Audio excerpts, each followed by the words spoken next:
21، 23، 25، 27، 29 رمضان کی رات، 2 نفل ہر حاجت کے لیے، 1 تسبیح، بڑی سے بڑی پریشانی ختم، جو بھی مانگو گے اس رات مل جائے گا۔ بسم اللہ الرحمن الرحیم۔ محترم ناظرین، آج ماہ رمضان کے آخری عشرے میں طاق راتوں کا ایک ایسا خاص وظیفہ، ایک ایسا عمل آپ کے حوالے کروں گا جس میں 2 رکعت نفل نیت سے پڑھ لیے جائیں تو میرا رب مصلی چھوڑنے سے پہلے ہر اس حاجت کو پورا فرمائے گا جس حاجت کی نیت سے آپ یہ 2 رکعت نفل نماز پڑھیں گے، اور 1 تسبیح کا ایک ایسا عمل جسے آپ ہر مشکل پریشانی کے حل کے لیے، ہر طرح کے مسائل کے خاتمے کے لیے پڑھ سکتے ہیں۔ یہ 1 تسبیح آپ کے گھر کے حالات کو بدل دے گی۔ ماہ رمضان کے آخری عشرے میں ایک رات موجود ہے جسے لیلۃ القدر کی رات کہا جاتا ہے، جسے شب قدر کہا جاتا ہے۔ اس رات کو 1000 سالوں سے افضل رات کہا گیا ہے۔ اس رات کی فضیلت و برکت عظمت اتنی زیادہ ہے کہ اس رات میں جو بندہ رب کے سامنے بھکاری اور فقیر بن کر بیٹھ جاتا ہے، میرا رب اسے بھی بادشاہ بنا کر اٹھاتا ہے۔ اس رات میں میرا رب اتنا نوازتا ہے کہ مانگنے والا تھک جاتا ہے، لیکن رب کے خزانوں میں کمی نہیں آتی۔ اگر آپ بھی رحمتوں برکتوں سے جھولیاں بھرنا چاہتے ہیں، خزانوں کے مالک بننا چاہتے ہیں، منہ سے نکلی ہر بات کو پورا کروانا چاہتے ہیں، ناممکن حاجت کو پورا کروانا چاہتے ہیں، تو ماہ رمضان کے آخری عشرے میں ان طاق راتوں میں لیلۃ القدر کی رات کو تلاش کیا جائے۔ ہو سکتا ہے 21ویں رات کو لیلۃ القدر ہو جائے، 23ویں رات کو ہو جائے، 25ویں، 27ویں، 29ویں رات کو لیلۃ القدر ہو جائے۔ خدارا کوشش کیجئے کہ ان طاق راتوں میں رب کا زیادہ سے زیادہ ذکر و اذکار کیجئے، رب کو راضی کیجئے۔ 2 رکعت نفل صلاۃ الحاجت کے اور 1 تسبیح ہر مشکل پریشانی سے حل کے لیے ماہ رمضان کے آخری عشرے کی ان طاق راتوں میں کر لیجئے۔ ہو سکتا ہے آپ کو لیلۃ القدر کی رات منظور ہو جائے۔ جو بندہ لیلۃ القدر کی رات کو پا لیتا ہے وہ یقین کامل سے کہتا ہوں 2 رکعت نفل اور 1 تسبیح پڑھ کر سوئے، صبح اٹھتے ہی رزق اور دولت کے خزانوں کا مالک ہوگا۔ رب کعبہ کی فوج فرشتے رزق اور دولت دروازے پر چھوڑ جائیں گے۔ جس مقصد کے لیے آپ مارے پھر رہے ہیں وہ مقصد غیبی خزانوں سے پورا ہو جائے گا اور آپ کی آنے والی نسلیں آباد ہو جائیں گی۔ 20 رمضان کی رات 21ویں رات کہلائے گی، اسی طرح 22 رمضان کی رات 23ویں رات کہلائے گی، 24 رمضان کے دن کی جو رات ہے وہ 25ویں رات کہلائے گی، اسی طرح 26ویں روزے کی رات 27ویں کہلائے گی، اسی طرح 28ویں روزے کی رات 29ویں رات کہلائے گی۔ ان طاق راتوں کی قدر کیجئے۔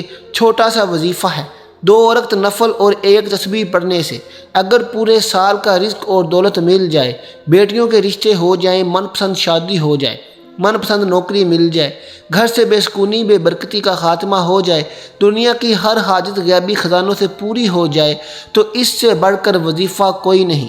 ماہ رمضان کی آخری راتوں میں یہ وظیفہ کسی صورت مت چھوڑیے، ورنہ پورا سال پچھتانا پڑے گا۔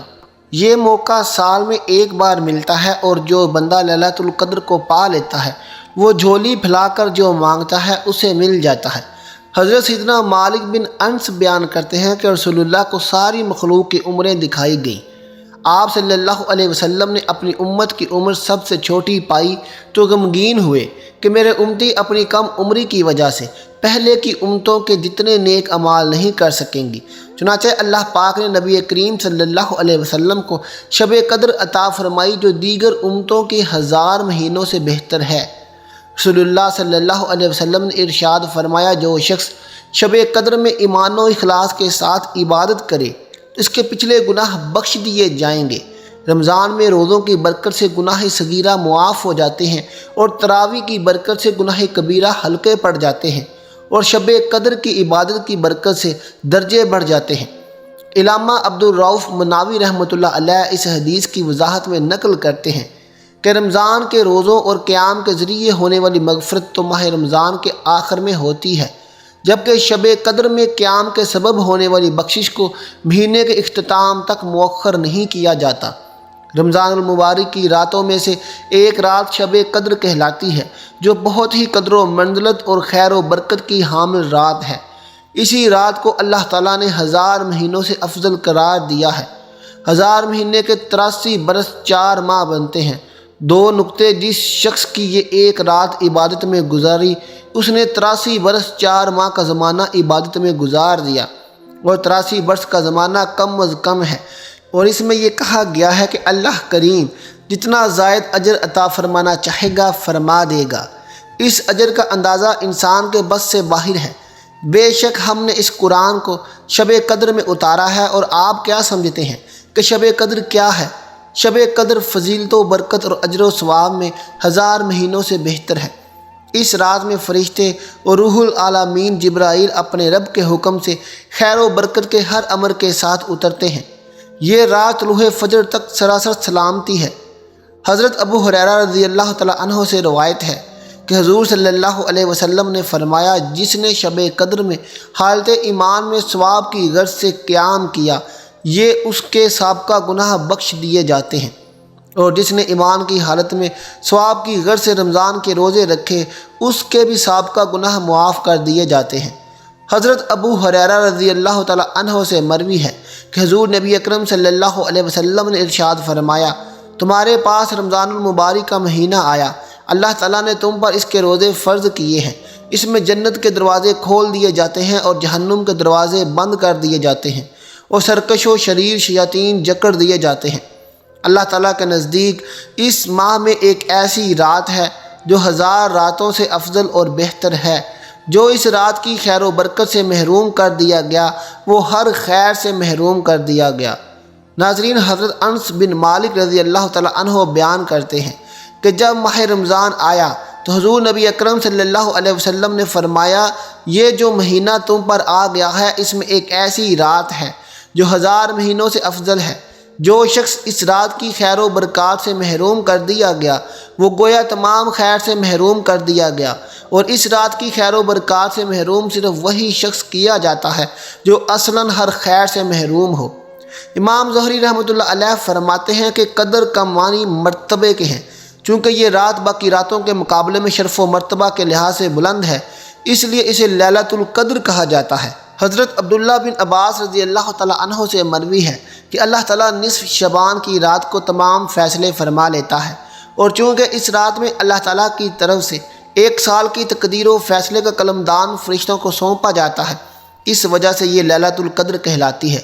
اس رات کو قدر کے نام سے تعبیر کرنے کی وجہ یہ بھی بیان کی جاتی ہے کہ اس رات میں اللہ تعالیٰ نے اپنی قابل ذکر کتاب قابل قدر امت کے لیے صاحب قدر رسول اللہ کی معرفت نازل فرمائی۔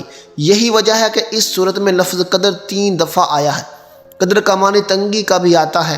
اس معنی کے لحاظ سے اسے قدر والی کہنے کی وجہ یہ ہے کہ اس رات آسمان سے فرش زمین پر اتنی کثرت کے ساتھ فرشتوں کا نزول ہوتا ہے کہ زمین تنگ ہو جاتی ہے۔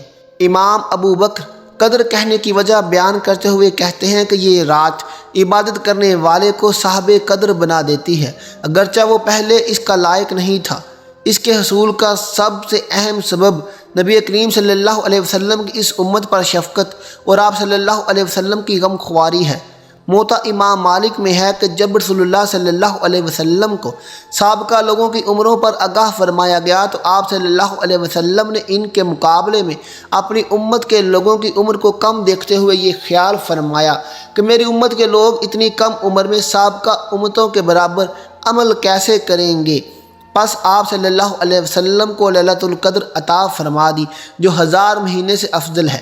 اس کی تائید حضرت ابن عباس رضی اللہ تعالیٰ عنہ سے منقول روایت سے بھی ہوتی ہے کہ آپ صلی اللہ علیہ وسلم کی بارگاہ اقدس میں بنی اسرائیل کے ایک ایسے شخص کا تذکرہ کیا گیا جس نے 1000 ماہ تک اللہ تعالیٰ کی راہ میں جہاد کیا تھا۔ سورۃ القدر قرآن کریم کی 97ویں سورت ہے جو آخری پارہ میں سے ہے۔ سورۃ القدر کا شمار مکی صورتوں میں ہوتا ہے جو کہ 5 آیات اور 1 رکوع پر مشتمل ہے۔ القدر کے معنی تقدیر اور قسمت بھی ہے اور عزت و منزلت بھی ہے۔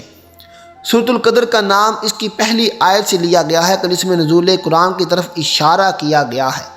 سورۃ القدر میں اللہ تعالیٰ لیلۃ القدر کی عظمت و فضیلت بیان فرما رہے ہیں، جس میں نزول قرآن کی ابتدا ہوئی، جس میں جبرائیل امین فرشتوں کے ساتھ زمین پر اترتے ہیں، اور اسی رات میں انسان کی پورے سال کی تقدیر فرشتوں کے حوالے کی جاتی ہے۔ ساری رات فرشتوں کی آمد اور رحمتوں کے نزول کا سلسلہ جاری رہتا ہے اور سلامتی کی بشارتیں دی جاتی رہتی ہیں۔ مفسرین کرام نے اس سورت کا شان نزول یہ بیان کیا ہے کہ ایک مرتبہ رسول کریم صلی اللہ علیہ وسلم نے صحابہ کرام کے سامنے بنی اسرائیل کے ایک مجاہد کا حال ذکر کیا جس نے 1000 مہینے تک جہاد کیا۔ صحابہ کرام کو یہ سن کر تعجب ہوا اور انہیں اس پر رشک آیا۔ اس پر اللہ سبحانہ وتعالیٰ نے سورۃ القدر نازل فرمائی جو کہ اس امت کے لیے ایک عظیم نعمت ہے۔ اس امت کو جو خصوصی نعمت اور فضیلت ملی ہے وہ یہ ہے کہ جو بھی شخص شب قدر میں اللہ تعالیٰ کی عبادت کرے گا اس کو 1000 مہینوں سے زیادہ عبادت کرنے کا ثواب ملے گا۔ اس آیت کریمہ میں اللہ سبحانہ وتعالیٰ نے بیان فرمایا ہے کہ ہم نے قرآن مجید کو لیلۃ القدر میں نازل فرمایا ہے۔ قدر کا معنی تقدیر اور قسمت بھی ہے اور عزت و منزلت بھی ہے۔ یہاں دونوں معنی مراد لیے جا سکتے ہیں، یعنی ہم نے اس قرآن کو اس رات میں اتارا ہے جو قدر و منزلت کے اعتبار سے بے مثل رات ہے، یا اس رات میں اتارا ہے جو تقدیر ساز ہے۔ اس رات میں قرآن نازل کرنے کے 2 مطلب ہو سکتے ہیں۔ ایک مطلب یہ ہے کہ قرآن کے نزول کی ابتدا اس رات سے ہوئی، دوسرا مطلب یہ ہے کہ اس رات کو پورا قرآن مجید لوح محفوظ سے حاملین وحی فرشتوں کے سپرد کر دیا گیا اور پھر اللہ کے حکم کے مطابق رفتہ رفتہ حسب ضرورت تھوڑا تھوڑا کر کے 23 سالوں میں پورا قرآن پاک نبی کریم پر اتارا گیا۔ اور تم کیا جانتے ہو کہ لیلۃ القدر کیا ہے؟ اس آیت میں اس استفہام کے ذریعے لیلۃ القدر کی اہمیت اور فضیلت کو واضح کیا گیا۔ اس سوال سے جواب مطلوب نہیں بلکہ اس سے اس کی عظمت کو بتانا، گویا کہ مخلوق اس کی تہہ تک پوری طرح نہیں پہنچ سکتی۔ یہ صرف اللہ ایک ہی ہے جو اس کو جانتا ہے، کوئی نہیں جو اس رات کی عظمت جان سکے اور بتا سکے۔ یہ جاننا اور بتانا اللہ ہی کا کام ہے۔ لیلۃ القدر 1000 مہینوں سے بہتر ہے، اس آیت کریمہ میں بیان کی گئی ہے۔ یہ بہتری اور فضیلت کس اعتبار سے ہے؟ بالعموم اس کے معنی یہ بیان کیے گئے ہیں۔ اس رات کا عمل خیر 1000 مہینوں کے عمل سے افضل ہے، یعنی اس ایک رات میں عبادت کرنے کا ثواب 1000 مہینوں میں عبادت کرنے سے بھی زیادہ ہے۔ یہاں 1000 مہینوں سے مراد 1000 مہینے کی معینہ مدت نہیں جس کے 83 سال اور 4 مہینے بنتے ہیں۔ اہل عرب کا قاعدہ تھا کہ جب انہیں بہت زیادہ مقدار یا مدت کا اظہار کرنا مقصود ہو تو وہ 1000 یعنی الف کا لفظ استعمال کرتے تھے، کیونکہ وہ حساب نہیں جانتے تھے، بلکہ اس سے مراد ایک طویل زمانہ ہے۔ یہ امت محمدیہ پر اللہ تعالیٰ کا کتنا احسان عظیم ہے کہ مختصر عمر میں زیادہ ثواب حاصل کرنے کے لیے کیسی سہولت عطا فرما دی۔ اترتے ہیں فرشتے اور روح اپنے رب کے حکم سے ہر کام کے لیے۔ اس میں لفظ روح سے مراد جبرائیل امین ہے، جن کی قدر و منزلت کی وجہ سے ان کا علیحدہ ذکر کیا گیا اور اتنی کثیر تعداد میں فرشتے نازل ہوتے ہیں جن سے ساری زمین بھر جاتی ہے۔ اور ہر حکم سے مراد انسانوں کی تقدیریں ہیں جو اس دن طے کی جاتی ہیں، یعنی ملائکہ اور جبرائیل اللہ کے حکم سے ہر امر کے متعلق آئندہ سال میں جو کچھ ہونے کا فیصلہ ہو چکا ہوتا ہے وہ لے کر زمین پر اترتے ہیں۔ سراسر سلامتی ہے یہ رات، رہتی ہے طلوع فجر تک۔ سورت کی آخری آیت کریمہ اللہ تعالیٰ فرماتے ہیں کہ لیلۃ القدر کی یہ رات مغرب سے فجر تک سلام اور سلامتی ہی ہے اور خیر ہی خیر ہے۔ اس میں شر کا نام نہیں، اس میں اہل ایمان شیطان کے شر اور ہر قسم کے فتنے سے سلامت رہتے ہیں اور اپنے دلوں میں عجیب اطمینان و سکون اور سلامتی محسوس کرتے ہیں۔ اس آیت کے بھی 2 مطلب ہیں۔ ایک یہ کہ جو فرشتے نازل ہوتے ہیں وہ ساری رات اللہ تعالیٰ کی عبادت کرنے والوں کے لیے امن و سلامتی کی دعائیں کرتے رہتے ہیں، اور دوسرا مطلب یہ ہے کہ اس میں جتنے بھی فیصلے کیے جاتے ہیں وہ سب خیر و سلامتی پر ہی مبنی ہوتے ہیں۔ حتیٰ کہ اگر کسی فرد کی ہلاکت یا کسی قوم کی تباہی کے متعلق فیصلہ کیا جائے تو وہ بھی اہل زمین کی خیر سلامتی پر ہی مبنی ہوگا۔ اللہ تعالیٰ سے دعا ہے کہ ہمیں اس رات کی خیر اور برکتیں سمیٹنے کی توفیق عطا فرمائے، آمین۔ کچھ اس طریقے سے ہے کہ 21، 23، 25، 27 اور 29 کی رات کسی بھی وقت یہ وظیفہ، یہ نوافل پڑھ سکتے ہیں۔ پوری رات آپ کے پاس موجود ہے۔ نماز عشاء کے بعد سے لے کر سحری سے پہلے تک کسی بھی وقت یہ عمل کر لیجئے۔ تہجد کے وقت پڑھ لیجئے۔ باوضو مصلی پر بیٹھ کر نبی کریم صلی اللہ علیہ وسلم کی ذات پر درود پاک پڑھیے۔ درود پاک کوئی سا بھی پڑھ سکتے ہیں، درود ابراہیمی پڑھ لیں، صلی اللہ علیہ وسلم پڑھ لیں، صلی اللہ علیہ محمد پڑھ لیں۔ ایک مرتبہ میرے ساتھ بھی درود پاک پڑھ لیں ثواب کی نیت سے۔ اللہم صلی علی محمد و علی آل محمد کما صلیت علی ابراہیم وعلی آل ابراہیم انک حمید مجید اللہم بارک علی محمد وعلی آل محمد کما بارکت علی ابراہیم وعلی آل ابراہیم انک حمید مجید۔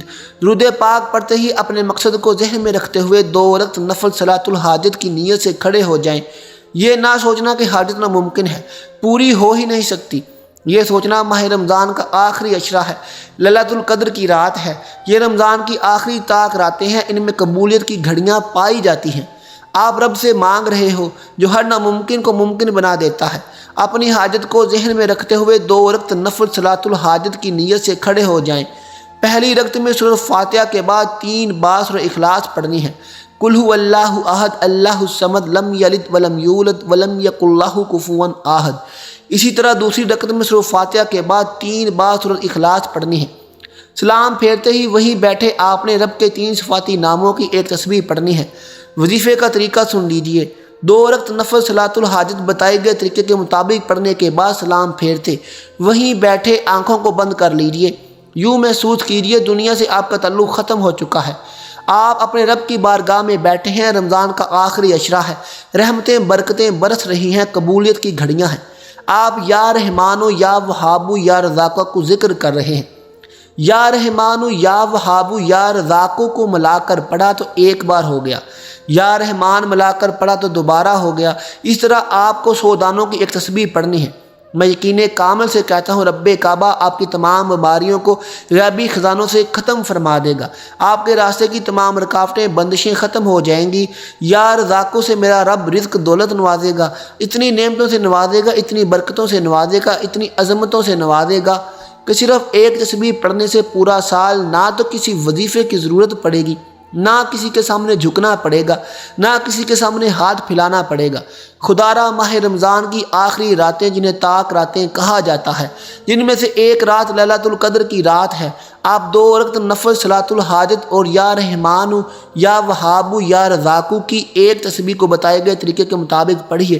21ویں 23ویں 25ویں 27ویں اور 29ویں رات یہ وظیفہ لازمی کیجیے گا، انشاءاللہ تمام حاجات پوری ہوں گی۔